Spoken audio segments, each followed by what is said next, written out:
Okay, so you've been thinking about applying to PhD programs, huh? Yeah, it's been on my mind a lot lately. And I bet you've got a whole stack of research to, wade through. Definitely. It can be super overwhelming. Well, good thing you came to the right place then, for this deep dive. We're going to uncover some stuff about PhDs, some hidden realities, really. Oh, yeah. Like what? Well, for starters, did you know that in some fields, over half the students actually drop out? Seriously? Yeah, isn't that crazy? Wow. I had no idea it was that bad. Right. It's pretty intense. Yeah. So what is it about PhDs that makes them so tough? Well, I mean, a big thing is that it's not just about coursework like a master's, it's all about original research. You're expected to, do the research, but then also publish papers and teach, go to conferences. Oh, and write a dissertation. Don't forget the By the dissertation. way, and the dissertation, of course. It's a lot to juggle. No wonder people drop out, right? Yeah. But it's not just the workload, There's some deeper issues within academia itself that make things really hard for PhD students. Oh, okay. Like what? Spill the tea. Well, let's start with finances. Ugh. I've heard those PhD stipends are, not great. They're pretty rough. The average in the US is somewhere between 20 and 30,000 a year. Wait, seriously? Yeah, and even in Europe where it might be a bit better, it's still not enough to live comfortably, especially, if you're in a big city where most universities are. That's barely enough to cover rent, let alone food and, all your other bills. Yeah. How do people even survive on that? It's a struggle. A lot of students have to take on extra jobs, teaching assistantships, things like that. And apply for grants, probably, right? Tons of grants, or even resort to taking out loans just to make ends meet. It's crazy to think that people pursuing, the highest level of education are struggling to just pay their bills. It's the reality for a lot of PhD students, unfortunately. So they're broke, Yep. overworked. What's next on the list of PhD nightmares? Well, let's talk about the job market after graduation. Yeah, that's a big one. I mean, what's the point of all this sacrifice if there are no jobs on the other side? Right. And it's a valid concern. The academic job market, especially for those coveted tenure-track positions, incredibly competitive. How competitive are we talking? There are just way more PhD graduates than there are available positions. So you're saying that after years of intense study and research, people might not even be able to find a job in their field. What happens to them then? It's tough. A lot end up taking adjunct positions, basically like academic freelancing, teaching multiple courses at different universities, for low pay. With no benefits, I bet. Yeah, no benefits, no job security. Some even leave academia altogether, try to find work in other fields. Wow. So much for being at the top of your field. It can be pretty disheartening. Okay, so there's got to be something that contributes to this whole mess, right? Doesn't all that pressure to publish play a role? Absolutely. The publish or perish culture definitely makes the job market problem even worse. Basically, your career progression, your ability to get funding, even your job security is all tied to how many research papers you can publish. So instead of focusing on quality research, it's all about just pumping out as many publications as possible. It can definitely skew the incentives, Yeah. quantity over quality, rushed research, even some questionable practices sometimes. Sounds like a recipe for burnout and a whole lot of stress. You're not wrong. And that brings us to another big challenge: mental health. Yeah, I was just going to ask about that. All this pressure, financial strain, it's got to take a toll. We're talking regular stress or something more serious. We're talking serious mental health concerns. Studies have shown that PhD students are significantly more likely to experience depression and anxiety compared to the general population. How much more likely? Well, one study published in Nature found that they're 6 times more likely. 6 times. That's a lot. Kind of terrifying, actually. So what contributes to these higher rates of mental health issues? I mean, it's a lot of things. The long work hours, the pressure to perform, the isolation of research work, the super competitive environment. Yeah, it sounds super isolating and unsustainable. Definitely. And there's another layer to this, too, this whole power dynamic thing. You mean between students and their advisors? Right. The advisor holds a ton of power over a PhD student's trajectory. A great advisor can be amazing, a mentor, an advocate, but a bad one can be really detrimental. Okay, so what happens when a PhD student gets stuck with a bad advisor? What kind of damage can they do? Well, there are a lot of ways an advisor can abuse their power. They might take credit for their students' work, delay graduation for personal reasons, or set these unrealistic expectations that just lead to burnout. And because the advisor has so much control, it must be really hard for the student to speak up.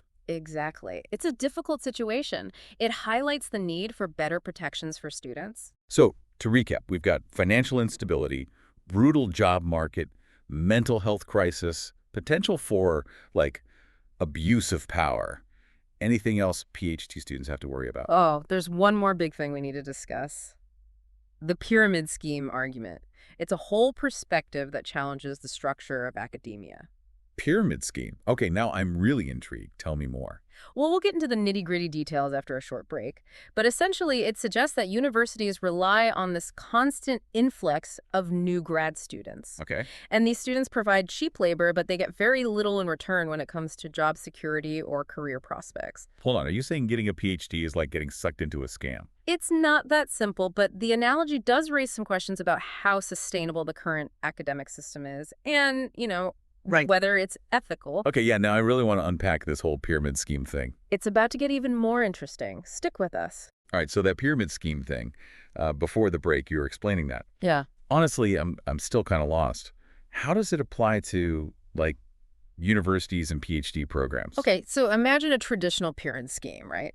You got people at the top recruiting new members, they got to contribute money, and they're promised all these rewards. Right, right. But those rewards, they depend on bringing in even more people. And eventually, the whole thing falls apart when they can't find enough new recruits. Gotcha, gotcha. But how does that connect to, like, PhDs? Okay, so think about it this way. The universities are at the top of this academic pyramid, Okay. and they rely on a bunch of grad students to do all this stuff. Hmm. Research, teaching, bringing in grant money. Yeah, for, like, peanuts, basically. Yeah, low pay, remember. Right, those tiny stipends. It's definitely not like a get-rich-quick scheme. Nope, not at all. And then you've got that publish or perish pressure, right? Which basically means universities are incentivized to produce more and more PhD grads, even if there aren't enough jobs for them in academia. So it's like those new recruits, the PhD students, they're drawn in by this promise of super rewarding career, being a professor, all that. Exactly. But then only a tiny handful actually get those, like, super competitive tenure track jobs. Exactly. And the rest, well, they end up in those adjunct positions we talked about, which are, often pretty unstable. Low pay, no benefits. Exactly. Or they just leave academia altogether after spending years training for this specific career path. It does kind of make you wonder about the ethics of the system, right? Yeah. If they're churning out all these PhDs, but there aren't enough jobs, doesn't that just set people up for, like, disappointment and a ton of debt? Yeah, it's a valid point. It's a really complex issue. But even though the pyramid scheme thing might be like an oversimplification, it does highlight some serious systemic problems in academia and, things that need to change. Okay, I get that it's a touchy subject, but I also think it's, like, super important to talk about. I mean, we got to be honest about the realities of doing a PhD, right? Absolutely. Being informed is key. It's about making realistic decisions. And yeah, even though that pyramid scheme thing is provocative, it forces us to ask the tough questions, like, can the current system even last? If they keep producing all these PhD grads with nowhere for them to go, something's got to give. Right, right. So what can be done? Like, what are some of the solutions people are talking about? Well, there's no easy fix, but there are definitely things we can do. Improve the whole PhD experience and make academia more sustainable. Okay, like what? Give me some ideas. What needs to change? Well, for starters, the financial burden. That's like the biggest thing. Universities need to step up, increase those stipends so PhD students can actually, live. Right, without worrying about how to pay rent every month. Exactly. And focus on their research, without having to constantly hustle for extra cash. Yeah, for sure. Yeah. But how do we make that happen? Like, where's the money going to come from? Well, it has to be a priority for universities. They got to commit to actually taking care of their grad students, maybe reallocating funds, finding new funding models, maybe even lobbying the government for more support for grad education. So it's not going to be quick or easy. No, it'll take a collective effort for sure from both universities and policymakers, but it's got to happen. Right. And it's not just about money either. We're talking about mental health, remember?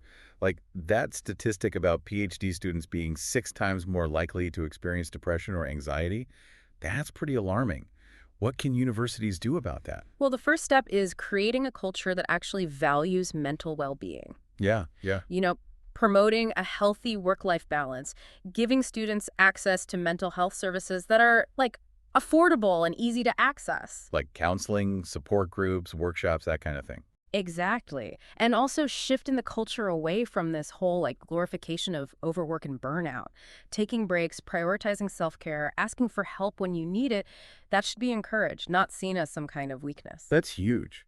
Like a total culture shift is what's needed. Totally. What about what about that advisor-student dynamic? How do we like protect students from bad advisors? Well, there need to be clear policies, procedures for reporting misconduct. And universities have to take those allegations seriously. Have a system in place to investigate and actually do something about it. So create a system where students feel safe speaking up, without worrying about like retaliation. Exactly. And it's not just about like punishing bad behavior. It's also about giving students multiple mentors, building support networks beyond just that one primary advisor. So they're not totally dependent on one person. Right. Having a diverse network of mentors that can provide students with different perspectives, advice, support, can really help balance out those power dynamics. All right, so we've got the finances, mental health, advisor situation. But what about the big one, the job market? I mean, how do we deal with the fact that there are just not enough academic jobs for all the PhD grads out there? Okay, this is where we got to talk about alternative career paths. So recognizing that like a PhD is valuable even outside of like the traditional professor route. Exactly. Universities have got to do a better job of, preparing PhD students for careers outside of academia. Help them translate their skills into something marketable for a wider range of fields. Okay, like what kind of skills are we talking about? I mean, think about it. PhD students develop amazing analytical skills, problem-solving skills. Yeah. They're like top-notch researchers, communicators, critical thinkers. Those skills are in high demand in tons of industries. Like where? Data science, tech, consulting, policy analysis, you name it. So it's about opening up those possibilities, showing them that they've got options. Exactly. And changing how we think about PhDs. Hmm. Recognizing that they have value beyond just becoming a professor. This has been like seriously eye-opening. We've talked about a lot of like kind of bleak stuff, but I'm feeling a little hopeful now that we're, brainstorming solutions. Yeah, it's important to acknowledge the challenges, but it's also important to like focus on creating positive change. There are tons of people out there working hard to make the PhD experience better, to make academia more equitable, more sustainable. I'm super curious to hear what our listeners think about all this. Like, Yeah. what are their experiences with the PhD system? What challenges have they faced? Do they agree with that whole pyramid scheme thing? We'll get into all that and more in the final part of this deep dive. Okay, welcome back to the show. So we've really gotten deep into the realities of PhD programs. I mean, those financial struggles, the mental health challenges. We talked about that whole pyramid scheme analogy, and that super competitive job market. Woof, it's a lot. It is a lot to take in. But I think, even with all that, it's important to remember getting a PhD can still be so rewarding. Yeah, totally. It's easy to just focus on all the downsides. Yeah. But there's a reason people go for these things, right? Yeah. Like, we're talking to some of the smartest people out there. They're dedicating years to research, pushing the boundaries of knowledge. Exactly. It's passion, right? It's this deep passion for a subject, wanting to contribute to like, creating knowledge and the love of that intellectual challenge that research gives you. Yeah, you sent me that study about that PhD candidate, remember? Yeah. One doing like groundbreaking work with AI and cancer treatments. Oh, yeah, yeah.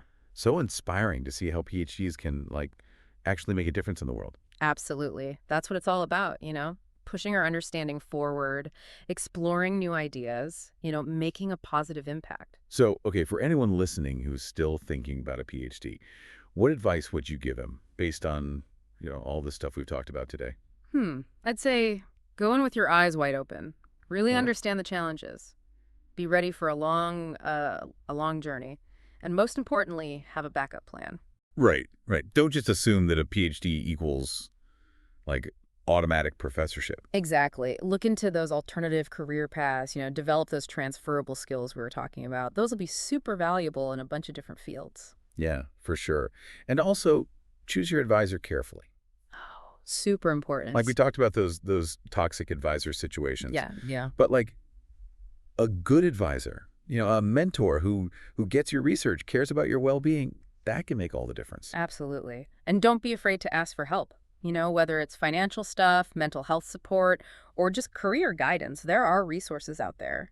And remember, you're not alone in this. Mhm. There are tons of other PhD students, past and present, who've been through all this, They can offer support, advice, just a listening ear. Find your people. Connect with others who understand the unique challenges of this path. Yeah. Build that support network. This deep dive has been, honestly, a lot. Yeah. But it's clear, the system needs to change. But we also got to take responsibility, for ourselves, make informed decisions, advocate for what we need. Exactly. Push for those systemic changes, but also empower ourselves. Navigate the challenges effectively. Make academia a better, more sustainable place. Yeah. And for anyone listening who's, in a PhD program right now or already earned their doctorate, we want to hear from you. What do you think about all this? What's your experience been like? Jump into the conversation. Share your thoughts, your advice. Online, social media, wherever. We're all in this together. Absolutely. Well, thanks for joining us for this deep dive into the wild world of PhD programs. We've talked about the tough stuff, the challenges, Yeah. but also those potential rewards. Remember, knowledge is power, right? The more we know, the better we can navigate all this, make positive changes. And if you're, thinking about a PhD or already on that journey, take care of yourself. It's a marathon, not a sprint. Keep learning, keep questioning, keep pushing those boundaries. Until next time, see ya on the next deep dive.